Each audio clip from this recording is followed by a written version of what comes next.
സൂചിപ്പിച്ചതുപോലെ ലഹരി വസ്തുക്കളാണ്, കുട്ടികളുടെ ലഹരി വസ്തുക്കളെ കുറിച്ചാണ് സംസാരിക്കണം എന്നാണ് പറഞ്ഞത്. ഒരു നല്ല മതത്തിൻ്റെ നല്ല വിശ്വാസങ്ങൾ എങ്ങനെ പഠിച്ചെടുക്കണം, എങ്ങനെ അത് പ്രാവർത്തികമാക്കണം ജീവിതത്തിൽ എന്ന് നിങ്ങൾ ഉത്തമബോധത്തോടെ വന്നു കഴിഞ്ഞാൽ നിങ്ങളുടെ മതം അതിന് ഏറ്റവും നല്ല ഉദാഹരണമാണ്. ഞാൻ നിങ്ങളുടെ ഈ 114 സൂറത്തുകളിൽ അല്ലെങ്കിൽ അതിലൊരു ആയത്ത് പറഞ്ഞു കഴിഞ്ഞാൽ തന്നെ അതിൽ തന്നെ ആ ഒറ്റ ആയത്തിൽ നിങ്ങൾ വിശ്വസിച്ച് പ്രവർത്തിച്ചാൽ തന്നെ നിങ്ങൾ നല്ല ആൾക്കാരായി. വേറൊന്നുമല്ല, ഇന്നമുൽ ഹംറു വൽ മൈസ്റു വൽ അൻസാബു റിജ്സും മിൻ അമലി ശൈത്താൻ ഫജ്തനിബു ലഅല്ലക്കും തത്തഖൂൻ. ഇന്നമുൽ ഹംറു ലഹരി വസ്തുക്കൾ, നമ്മുടെ മദ്യം പോലെയുള്ള, ചാരായം പോലെയുള്ള വസ്തുക്കൾ,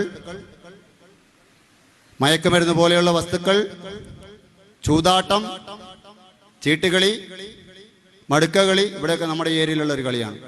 ഇത്തരം മോശമായ കളികൾ ഇതൊക്കെ റിജ്സും മിൻ അമലി ശൈത്താൻ, ഇതൊക്കെ ശൈത്താന്റെ പ്രവൃത്തികൾ, പണിയാണ്.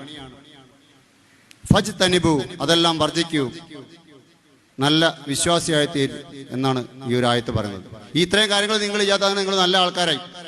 കാരണം മദ്യപാനവും സമാധാനവും ഉള്ളൊരു ജീവിതം ഉണ്ടെങ്കിൽ പിന്നെ ബാക്കിയെല്ലാം നമുക്ക് ഉണ്ടാവും. പിന്നെ ആ ഒരായത്ത് പഠിച്ചു കഴിഞ്ഞാൽ തന്നെ നിങ്ങൾ ഇത്രയും നല്ല ഒരു വിശ്വാസിയായി തീർന്നിട്ടുണ്ട്. നിങ്ങൾ പിന്നെ വേറെ ഒന്നും നിങ്ങൾക്ക് പഠിക്കേണ്ട കാര്യമില്ല. ആ ഒരായത്തിൽ ഇത്രയുണ്ട്.